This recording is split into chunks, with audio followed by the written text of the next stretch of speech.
Welcome to the Tech Ranch, live and local here on Super Talk 1270. The latest gadgets, online security, websites and apps, social media, and so much more. How can technology help you? Let's find out. It's time for the Tech Ranch on Super Talk 1270. From our studios in beautiful Mandan, North Dakota, along the mighty Missouri River, here is your guru of geek, Marlo Anderson. He's back. It is time for our annual scare. Oh, that's nice, Jim. I love that. Yeah. Nice timing on that. Yeah, everybody, we are back. Nick Ressler is in studio. Doug Phillips in studio. Michelle Lucas in studio. We are going to scare you today with our annual Halloween show. Boo, baby. I know, it's going to be fun. The ghost of Elvis. How was your weekend, man? Mine was pretty good. I was here. We had hockey over the weekend, Nice. so I was here for hockey. Okay. And other than that, I just I kind of lay low, pre-Halloween. October's kind of a weird month for me. It's kind of a downer month for me, to be honest. Well, my mom passed away in October several years ago. Sure. And so October is not one of my better months. Generally, when we get through October, the 1st of November, it sounds like I'm trying to make a joke, but it's true. The first morning of November, I'm going to feel so much better. And that's just a every couple year. days away now. Every so year, yes. just Wednesday morning, I'll be fine. And, of course, I'm coming back to weather shock. Oh, yeah. I mean, it was warm where I was at. I hear it was nice here, too. And then, where were you? I was in the Caribbean. I was in Vegas. That one day I was in, we were in Jamaica, and it was like 90-some degrees. You're killing me, dude. And this is no exaggeration, every potential window, glass, whatever was outside, even though there was nothing cold inside, was sweating. It was just like I walked up a flight of stairs and I was drenched from the humidity. It was just, I've never experienced anything like that before. Hurricane weather. No, we were around we missed out on all that fun stuff. Well, that's good. So, yeah. We were supposed to go to Puerto Rico, actually, but we did not go there. We were at Jamaica, Grand Cayman, and Cozumel. I think that would have Cozumel been was interesting just to see how they're dealing with everything down there. Yeah, it would have been. They still don't have all their power back up. Right. We were just talking before the show here about wireless power and how advantageous that would be for that scenario right now if they could just have wireless power beamed in there. Yeah. So, yeah. Oh, it's coming. Yes, absolutely. So we have a full studio today, Jim. Michelle Lucas. Yeah. She is here. In fact, so excited to have her in town from D.C. Or where are you from again? Well, DC. Chicago originally, but I'm now living in Leesburg, Virginia, just outside of Dulles Airport. Okay. My first trip to North Dakota, and so far I'm a fan. I'm looking forward to coming back. I hope you'll have me back. Oh, I know where that is. I know where Leesburg is. I'm from that part of the country myself. Okay. Wilmington, Delaware. Oh, fabulous. You may have been through there once or twice. Yeah. You've probably been to Rehoboth Beach. I have once. I've visited Dogfish Head out there. That's a great place. Off-centered ales for off-centered people kind of fits for me. Oh, wait, sorry. We diverged into beer. Whole nother program here. That's all my old stomping ground. Yeah. But Michelle's been, she was with NASA for many years, and in fact, you were mission control for the International Space Station. Yeah, I worked as an ops planner for the space station for several years, and then I worked as a technical instructor for astronauts for the International Space Station. Yeah. So Marlo may be the guru of geek, but I've been a space geek for as long as I can remember. And I love this interesting snippet about Michelle. So how many astronauts? How many people have been in space? So about 560 people have been into space. And how many of those have you met? And I probably need to sit down and count, but I think probably about half. Is that amazing or what? Do you know any of the old guard, any of the old-time guys, like Armstrong? Well, he's not around anymore, of course, but the old Mercury and Apollo guys. So I didn't have the pleasure of getting to know any of the Mercury guys, but Al Worden, who holds the Guinness World Record of being the most isolated man ever, he did a spacewalk while his crewmates were down on the moon, and so he was out there by himself retrieving tank canisters. Al is a dear friend, and I was very sad when we lost Gene Cernan last year. He was a hero of mine and had become a dear friend, and so I feel fortunate. Now, wasn't he the last man to walk on the moon? He was. Yes. And did you know, bit of trivia for you, the first and the last men to walk on the moon were both Purdue Boilermakers. And you might guess that I have some Purdue ties, that I'm a big fan of that. I have an old girlfriend who went there. She's a pharmacist, but I know all about Purdue, believe me. Boiler up. That's very, very cool. And you know Buzz too, I'm guessing. Yes, I've met Buzz many times. He is a very vivacious supporter of space and getting to Mars, and so it's always an interesting treat to get to hear Buzz talk. So, have you ever talked to him about the Toy Story movie? Just off because that character is kind of based off of him, isn't it? It is, and we actually had a space shuttle mission, STS-124.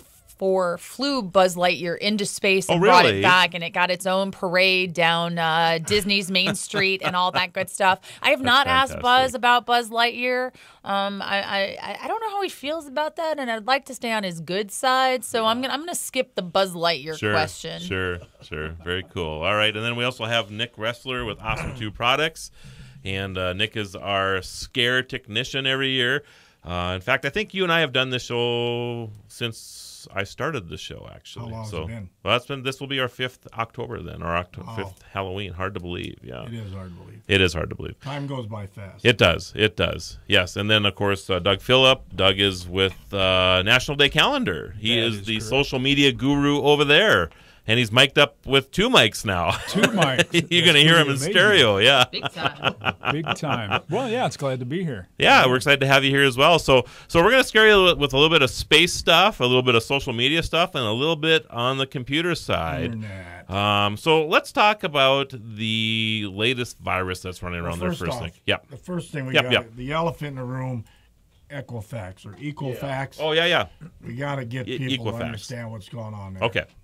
All right, so let's talk about credit reporting and Equifax. Basically, if you've used a credit card or took out a loan, odds are the bad guys got your information.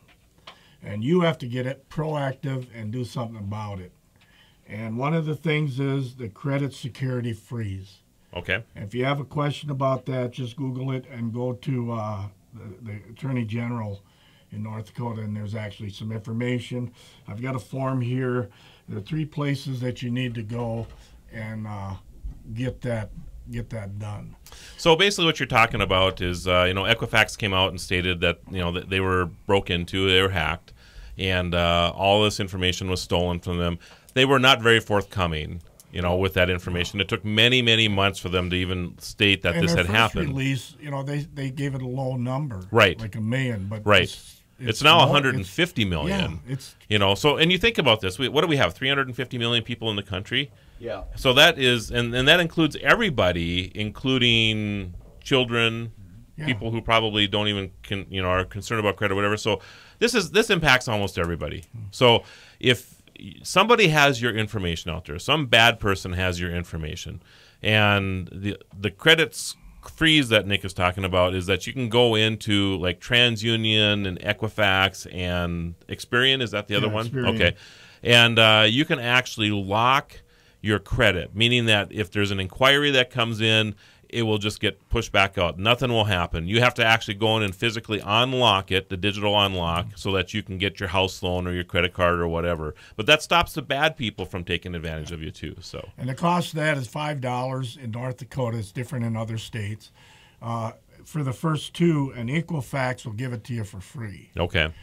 The other thing you want to do is go into your bank and talk to them if you have a savings or a checking account, and set a limit and say, if somebody tries to make a withdrawal on my bank account, alert me, put a bank alert on it. And then if somebody, if you got a credit card, put a limit on it.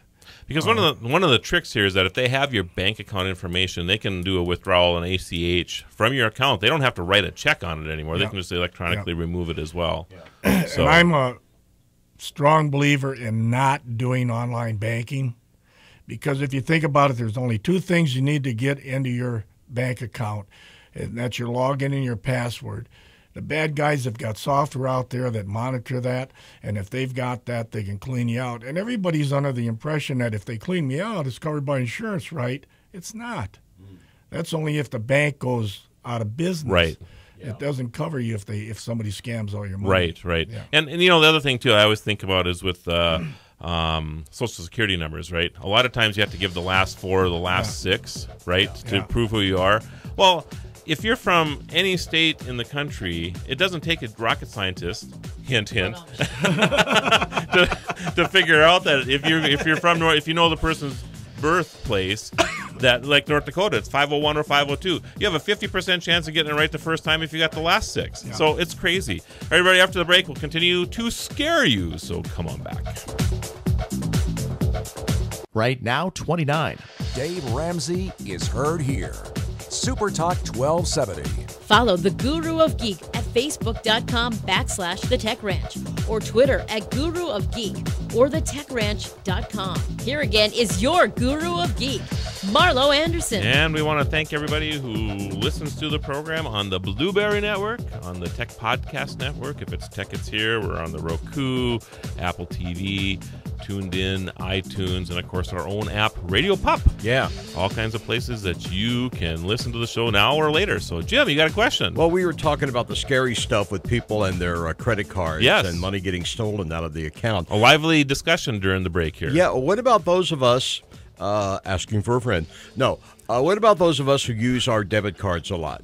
Or maybe we just don't bother with cash. Yeah, so it kind of goes back to, let's preface that a little bit first. We were talking about, gas or skimmers that you can find on ATM machines and when you go pay for your gas and that type of thing. Yeah.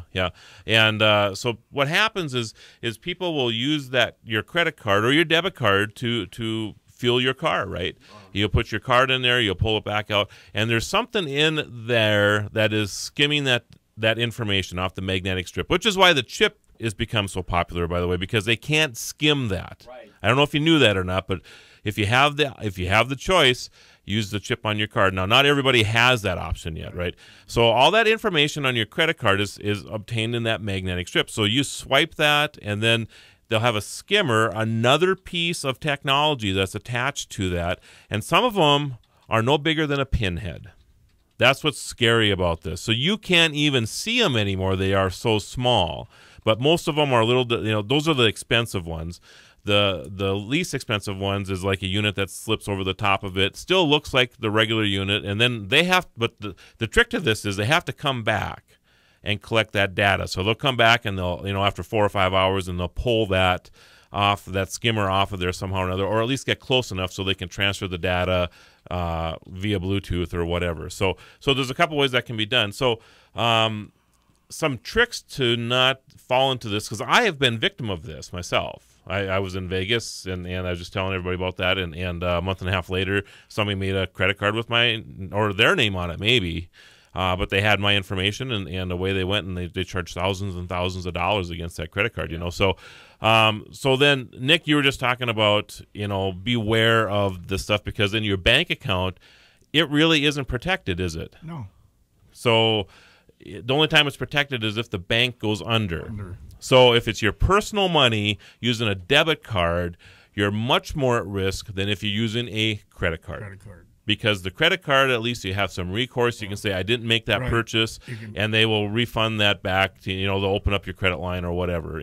Worst case scenario is that, maybe your credit card line gets diminished or something like that. So first of all, I guess, if you're, and I guess I'll throw this up to you guys, but my thinking is that I've started to use a prepaid debit card or a prepaid credit card or whatever you want to call it. And I just move a few dollars to that account, and when I'm traveling or whatever, I use that for my little incidental stuff. So that's what I would suggest, Jim. But do you guys have any suggestions? One of the things that I think of is PayPal debit card. It kind of gives you an extra layer of protection there. PayPal's pretty reputable. So, and then I just tie that into a bank account. And we talked earlier about transferring funds from one account to another. So keep a small amount in your debit card account, for example. And if you need more funds, just transfer it over. So just, your debit card account is your PayPal account. Right. And then you have a debit card attached to that. That's a good idea, too. Yeah. So, basically fund your PayPal account. Yep. Anybody else have any ideas? Michelle, you travel all the time. Cash. Yeah.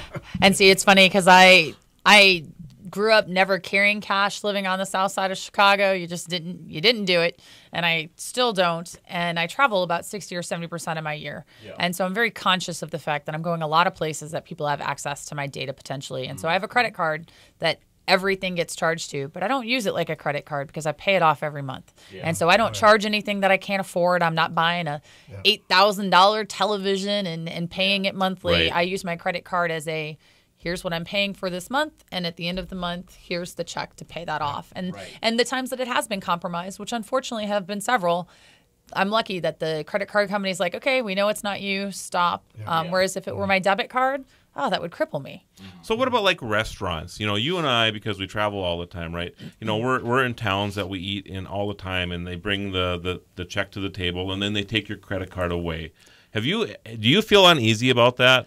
So it's amazing to me because I think we might be the only country left that does that. You go to Europe, you go to Australia, you go to Dubai, and they bring their credit card machine to the table and you do it right there. So your card never leaves your sight. And so, I've gotten more leery of, okay, I've just put it in the check presenter. The only way I would make myself crazy if I worried about it all the time because I eat out all the time because I'm traveling. So that's why with the credit card, I feel a little bit better. Yeah, I'm really annoyed, and I'll be honest, I want to go beat up the person who steals it if I could ever find them. Right. But I at least have that peace of mind that it's not my money coming out. But the fact that somebody is walking away with your credit card, it's very unnerving. It doesn't take much to swipe it and copy it. Yep. So there's a couple of teams of people that travel across the country, and this is what they do. They go into a town, they'll go and put skimmers on, gas stations and ATMs or whatever. They're only there for a day, and then they leave, right? So this one team averaged $2.5 million a day in transactions. $2.5 million a day. They would average an impact of about 800 people. So they get the information from 800 people, and those 800 people would result in $2.5 million worth of charges against their accounts. Yeah, that's amazing. You think about, but you think about that. If each one of them had $3,000 in credit line, that's $2.5 million. It takes nothing for that to happen, right? Yeah. And these people, and they're so good about it. They wait a month or two. And that's the trick right there. They don't just start using it immediately. They wait a month or two until you go home, if like in Vegas or whatever, and that's when they hit you. And then you're not even really, if you're not traveling or whatever, you're not checking your account every day or whatever. So they'll get away with all this money in a very short period of time. So Doug, you had something on that? Well, yeah. Now the thought escaped me is that they're incredibly smart, these crooks. They are, but we, as those that are being ripped off, make it easy for them. So I mean, they're lazy rather than use that intelligence to do great things. Yep. Is basically what I wanted to just toss in there. So I think the one trick, like with gas stations, is they almost always use the pumps that are farthest away from the like the attendance area or the convenience store or whatever, because they can hide. They'll pull a car up and hide while they're manipulating the skimmer or the scanner or whatever. So when you're buying fuel, buy with the one that's closest to if you can. If you're getting cash out of ATM, go to something that's really well lit, has great. You can see the cameras in there because they're picking on the ones that are in the back of the bar and things like that. So just make sure that you got to be smart about and use some common sense about using your stuff. On the gas station, if the gas station is open and with an attendant, I don't do the outside. Yeah, but around here we have that choice, Nick. That's the thing. Yeah. When we get away from North Dakota, in North Dakota, South Dakota, probably, and maybe Wyoming are the only states that I travel to now that still have that policy where you can actually go in and pay the attendant directly. Yeah. When's the last time you actually were able to pump gas, Michelle, that you could go in after you pump gas and pay the attendant? I couldn't possibly tell you because it's so habit now to stick in your credit card. And the idea of, I don't know how much it costs to fill it up. So I don't want to walk in beforehand and then give them. And then I would be leaving my credit card and turn back around. Yeah. So, so I think that's a little unique here, perhaps. It is very unique. We're still a very trusting state in that regard. Good for you, though. Yeah, it is good that we have that here, yeah. And that's the other thing. Here we can still pump our gas and then go in. In a lot of states, you got to go in and pay for it prior to Yeah. pumping the gas. If And you're like you gonna say, pay you with don't know cash. how much you're going to do. Yeah. Or you swipe Yeah. your card. Yeah. And that then we're right back to having that card possibly being skimmed. So yeah. I know we're spending a lot of time on this, but this has become a very big issue, and it is scary how good these crooks have become at. And the thing that really amazed me when I was investigating this is how small the skimmers have gotten. I mean, when you're talking the size of a pinhead, you just have to somehow or another get it into that track. But you think about it, right? I mean, we buy flash drives now that can handle, what was the last one we bought? A terabyte? 2 terabytes. 2 terabytes in a flash thumb drive. drive. A thumb drive with 2 terabytes of storage. Don't so, do it. Yeah. But you know what I'm getting at here, right? So in the size of a pinhead, I mean, even if you have a couple hundred megabytes, I mean, you're basically just getting information off a magnetic strip. You could hold tens of thousands, if not millions, of credit cards in that. So it doesn't take a lot of storage here to make that happen, and because that stuff has gotten so small now, it's easy to manipulate these machines. So just use common sense. Be careful when you're out there with that stuff. So on the social media side now, Doug. Yes. So anything that I know we're coming up on the break here, but maybe throw an idea or throw something out there that you've seen that's kind of scary in social media. We were talking just before the show started that how public opinion is manipulated, whether you want to use the word propaganda that's out there or just fake news or something like that. So that's top of the mind. When it comes to credit card theft and all of that, I would absolutely tell everybody, click on nothing when you're on social media. Follow nothing. I mean, it's nice to see family pictures and memes from friends and that type of thing. But absolutely, if it's an advertisement, do not click on it is my recommendation. All right, we'll get into that in a little bit, everybody, on things that you shouldn't be clicking on in social media.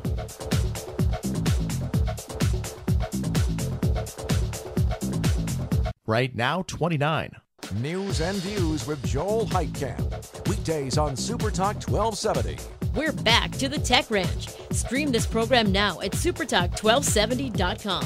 Here is your guru of geek, Marlo Anderson. And today is certainly a day we should have something streaming from the studio here for the breaks, because the conversation on the breaks are just as good. Yes. Yeah, very good today. So we were just talking about some social media stuff and Cortana. I have a brand new computer, Lenovo, and has i7 on it, and I was having conversations with the sassy Cortana over the weekend. I was pretty impressed with that, Nick. I don't know. I just and it was fun because we've all had challenges with text or voice to text type of things, and Michelle and I were talking about my little fun here. When it was rather new. Nick knows the story too. I haven't told Doug yet, but my little urinal type of story that I can't. Yeah, Jim's giving me that look like, what are you talking about? But it's like, this is public radio. Yeah, Keep it clean, Marlo. I can't go any farther than that. But don't say anything too dirty. Yeah, am I on the 6-second delay right now? So yeah. What about that computer? Did it have a solid state drive? It does not. What? But it has, so I'm going to put one in, but it has some caching on it. So it works like a solid state. Ooh. So that's what... like the old Apple used to have. Yes. It's got some built-in solid state. Yeah. So it's I think as fast as a solid state, but it's a terabyte, so I don't know if there's many solid states in that terabyte without having to pay. 16. Well, that's really... Yeah. You're where you need to be. Yeah. It was fun. I rendered a video... for National, what was yesterday? National Cat Day. Yeah. And I'm sure most of you seen that cat video I did, right? That thing rendered in like 5 seconds. Ooh, wow. It was like smoking. It was just wonderful. Not to get out. We're getting way off topic here, but anyway. So we're talking about how to scare you. I just had a lot of fun with that machine over the weekend. It was a lot of fun to play with. So we're talking about social media and things in social media that can scare you. So Doug was just saying beforehand that you shouldn't click on stuff. So are there things that people will share stuff with me all the time, Doug? Well, yeah, and generally speaking, if you know that it's coming to you from trusted sources, you're going to be okay. Okay. Yeah. Right. Well, to back up a little bit, most advertisers are reputable out there, but the bad guys are smart, and they're very good at because we're conditioned to click anymore with social media and just using our PCs in general, that they can put up a fake website that'll look like the real deal. Like PayPal. Yeah. PayPal, or even your local online banking institution, for example, or something like that, and get you to click over off of social media or whatever site that you're on, and you think you're there, and I'll just check my account, make sure that check deposited or this check cleared, and you type in as Nick was saying, and they're just keylogging and taking your stuff right there. So one of the things too, and this is a common trick, is that the bad guys, so to speak, will come in under the guise of being good. They'll create an app, a Facebook app. They'll create advertising or whatever, and once they're approved, and they'll introduce new things then, because the approval process isn't as stringent after that. So they'll push stuff through, knowing that they're only going to have a 24 or 48-hour window before, or even less, before they get caught, but they'll impact 100,000 people or 200,000 people at a time, and they'll get you to click on those things. They'll grab your information, may even grab some credit card information from you or whatever. So you have to be careful about that too. You'll click on something that looks legitimate, and you go to this website, and you're like, what is going on here? And of course, if you ever get to any of those type of websites, what's your number one thing to do, Nick? Unplug your computer. Don't even click on anything else. Unplug it. Pull the power. Yep. Yeah. Another one, Marlo, I've run into this quite a bit. You're working on something and you Google, like HP. Just Google HP and look at what you get from Google. The first 4 or 5 have nothing to do with HP. Right. I was working on a printer for a client, and I needed some assistance. I put in HP support, and there's a number. As I was showing the client, I says, now watch, I'm going to call this number. Got somebody in a foreign country, and they claimed they were from HP. I asked them for their badge number. They read it off. I asked them for their name. They read it off. And I said, is there a charge for this? Yeah, $300. And you're working for HP. I just bought a brand new printer. I got to pay you $300. Wrong. I hung up. And they said, well, who was that? And I said, it was an HP. Microsoft, all of these companies, you got to really look when you do that search to find out if you really are on their website, and be very careful, because now instead of O's, they put in zeros, which misdirect you, and most people don't see that. Yes. So you really got to read what you're doing before you click. So they're doing like a redirect with a .c0m instead of a com, and it looks like, and they'll have PayPal and misspell something that and most people just, I'm on PayPal, and they click, and like Doug says, you got to be so careful. Yeah, you do. Yeah. You do. All right. Well, we're going to switch gears a little bit to the Space Lady now, since we have a full studio here today. So you and I were just out at the University of Mary, and we were talking about artificial intelligence and all that good stuff. And one of the students that asked a question, and I thought was really good, was about ethics and that type of thing. And we kind of, because of that, got into discussion about the fear that people have when it comes to automation. For example, the first time that you're going to ride in a self-driving car, and are you fearful of that, by the way? So I'll be honest. I am one of those people who you might call a little bit of a control freak. Yeah, I have a hard enough time being a passenger in a car some days with a person behind the wheel. And I logically understand that automated cars are actually technically safer than people-driven cars, but we've been so ingrained for so long that having a human in the loop makes such a difference that it's hard to overcome that. And we've seen that in the space industry, because we had all the original astronauts for Mercury were pilots, and there was no way a pilot was going to let you take control of their vehicle, because they were the captains of their ship, and rightly so.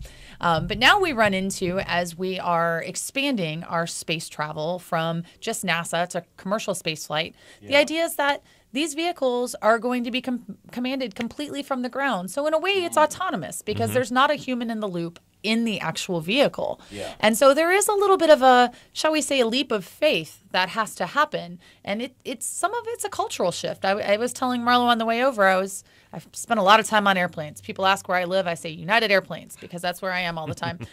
And handful of months ago, the pilot comes on and says, hey, just wanted to let you know, every so often we have to do a automated landing. So the plane's going to land itself.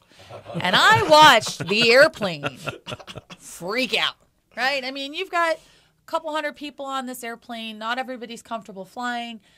And I later am like, are you stupid? Why would you tell people this? I understand you have to do it, but the average person isn't comfortable with it. And so while I agree it is the wave of the future, both here on the ground and in space, it's going to take some getting used to take that human out of the loop. Well, and I think can you imagine what that plane ride was like all of a sudden? I just saw a deal on Facebook where all the people are sitting on a plane and the pilot walks in with a cane and a pair of dark sunglasses. And now he can say this plane flies itself. Yeah, I think if I remember right, they have to actually land automated 1 out of every 100 times now by mandate. But they're not mandated to tell the passengers, I don't believe, that discretion this is going on. Discretion is the better part of valor sometimes. But yeah, it's interesting, and the ethics when it comes to like an autonomous vehicle making a decision.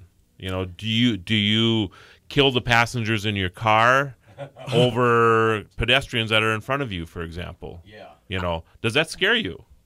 Does it scare you, Nick? Yeah. I mean, I think most people would probably opt to kill themselves if you had a life and death choice that you're going to kill the person in front of you or you're going to swerve over here and hit a telephone pole or whatever. Well, that happens a lot when a deer jumps out. That's correct. Instead of hitting the deer, people swerve, go in the ditch, roll the car. Yes. And end up fatality. So they actually value the life of the deer over themselves a lot of times, which is amazing when you think about that. Yeah. So people by and large are good, but do our machines have that capability? Yeah. Well, and then it comes down to there's a question of informed consent as well. And that's one of the things that when you get in a self-driving car, do you understand that car now has the right to decide if your life is more valuable than whoever else is? And the same is true with the spacecraft. Right. What are those trade-offs, and how do you, as the average person, understand those trade-offs? We've all had to sign informed consents like medical that are 47 pages long, and you're like, whatever, I don't care, just give me treatment. Yeah. How do you navigate that very tenuous thing when it comes to automated vehicles? Right, and I know for a fact that industry understands a lot of this too, because they're not just coming out.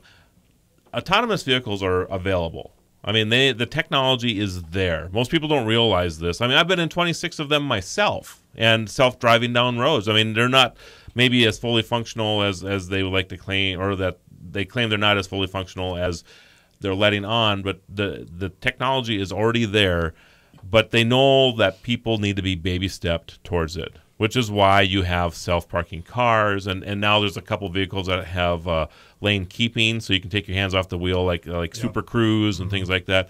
I was in a car not too long ago when I rented one that had lane changing. I didn't realize this feature was available until I came up on a truck that was going too slow, and my car automatically slows down and then looks around and makes the lane change and goes around this slow driving truck on the interstate. I'm like, oh my goodness, this is incredible.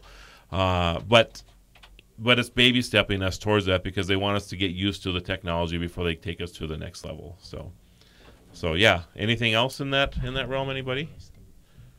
No. Jim, anything? Are you ready to ride in your first autonomous vehicle? I'm ready to take a shot. Sure. Are you? Yeah. Yeah. You would, if we had one out here right now, you'd go for a ride? I'd go for a ride. Yeah, just a ride. So I don't know if I do it every day. Would you be comfortable with in city, or are you okay at 75 miles an hour on the interstate? I think in city first. So the slower the better would be good. Huh? Yeah, slower the better. Baby steps again. Absolutely. Yeah. Absolutely. Well, I think we're at that time, right, Jim? So, in fact, I think we blew right by it here. So after the break, everybody, we'll continue our discussion on how we can scare you with upcoming technology. Right now, 29. Here's Sean Hannity, weekday afternoons on Super Talk 1270. Follow the Guru of Geek everywhere he goes. Post your comments or questions at thetechranch.com. Once again, your Guru of Geek, Marlo Anderson. So, While Doug is thinking about did you figure it out, Doug? I think so. Okay. What was your question? Well, you had asked if we had a question, and it popped in my mind. We were talking about ethics and deciding when to swerve and not to swerve as far as autonomous vehicles go. Right. Who actually oversees the programmers that are writing those programs? How backing up to the program itself so that the vehicle can make that decision? Who oversees all of that? I mean, okay, I've got an autonomous car, and I pay the lowest bidder to write the program. Are you uncomfortable with that? Oh, I'm just asking. Let's start there. Because maybe you should be. Nick, grab that mic right there. All right. So who would you be comfortable with writing that program? Well, the thing about the lowest bidder, didn't an astronaut say that the first time he went up? This thing was put together by the lowest bidder. All government contracts work that way, basically. Oh, so, I mean, it's a joke, but there's some truth to it. I don't know. I mean, do you want government involved? Do you want industry involved? Do you want some think tank in Washington D.C. saying this is the ethical route that we go down? I have. Wow, Michelle, what do you think? Well, I mean, I think personally, I would want to first put the trust in the companies that are building these, because if their product fails, they lose all their money. Their shareholders lose their money, and so they're going to be motivated to turn out a good product. But I don't think that they can police themselves. I think there needs to be some sort of government oversight that comes in and looks at this and says, okay, this complies with DOT standards or whatever. So I think it has to be a multi-pronged event and a multi-pronged approach. Well, it becomes the endless question, who watches the watcher and who watches the watcher of the watcher, and so on. Very true. Yeah. Yeah, and you can just go, as deep in that as you want to go. Yes, sir. I saw a great documentary about a year ago called Command and Control. You may be familiar with it. No, It's based on a book. It's about the nuclear, the ICBMs, and about the quality control issues. And as you probably know, Michelle, we've had a few close calls over the years. Indeed. It becomes dicey. The more people that get involved, sometimes it gets a little more challenging. And the stakes are pretty high when you're talking about a 20-megaton missile, with a warhead. Yeah, best to keep those in check. Mm-hmm. So I think the one thing, though, that we all have to understand is that if we're going to reduce fatalities, accidents by over 90% just because of this technology for autonomous vehicles, that the greater good is better served. I mean, I think we can all agree to that. So the challenge comes in these kind of unusual circumstances. Is there a parade of people that are walking in front of you because church just let out and the car doesn't know how to deal with it because it's about ready to get hit by another car that's coming from the side, or something along those lines. So very unusual circumstances, but they're going to happen, So who is making those decisions for the programming is kind of what you're getting to, right? That's where I was going with that. And one way to overcome that is height, elevation, as far as, we don't have to be on the roads anymore with hovercraft technology. Well, that's interesting. Yes, because flying cars are emerging. Right. Yeah. Right. So the Jetsons. Yeah, the Jetsons are here. So we can be doing Star Wars in their hovercrafts and 10 feet or 25 feet, and cars can be going right over the top of us, just like aircraft do today. So it's interesting that you bring that up, actually, because I believe that flying cars are going to get here quicker than regular cars, or than fully autonomous vehicles. So in the future, the downside to, if there's a downside to hovercraft or flying cars, whatever you want to call them, is distance. You're not going to be able to go great distances with them in the immediate future. This is about around town transportation, which is still 70% of all travel. So you're never going to totally get rid of cars on the road. But I think also most of our accidents are within that framework too. So in city driving and that type of thing. So very true. So and we still have lawn chairs and helium balloons for. I'm looking forward to that. I've always wanted to do that. That sounds like a great November project, Doug. Okay, let's National do Balloon Day. Let's do that. The National Safety Council said that most accidents happen within 20 miles of your home. Okay. And a comedian comes out and says, "Why don't you move?" And the other statistic is people who live by train tracks get hit by trains. Duh. Exactly. So it's interesting because a lot of what we're talking about, while based in technology, actually comes back to cultural biases and the way we look at things. And a lot of what has to shift also is how we look at things from a legal perspective. Things like tort reform. And, you can't sue someone because you spilled your hot coffee on your lap that said hot coffee and you ordered hot coffee. Yeah. And so I think that there's going to have to be definitely some legal evolution that comes with this, because if you can bankrupt a company that has a self-driving car the first time an accident happens, we'll never get there. But I think we can all, from a technology and safety perspective, agree that that really is where we need to move. It just, as Marlo said, it takes baby steps. Yep. So we asked the students this morning, the three of Nick, Jim, and Doug. We asked the students this morning if money wasn't an object, or if you could just hop onto a space flight, would you go into space? Doug? Absolutely. Really? Nick? No. Jim, you're the tiebreaker here. Definite maybe on that one. Yeah, I think I would probably force myself to do it. Okay. Boy, the students were 50-50 this morning, too. So what would Captain Kirk do? Captain Kirk would seize the opportunity. He would seize the opportunity, yes. So why would you not go, Nick? Marlo, I don't even like flying in an airplane.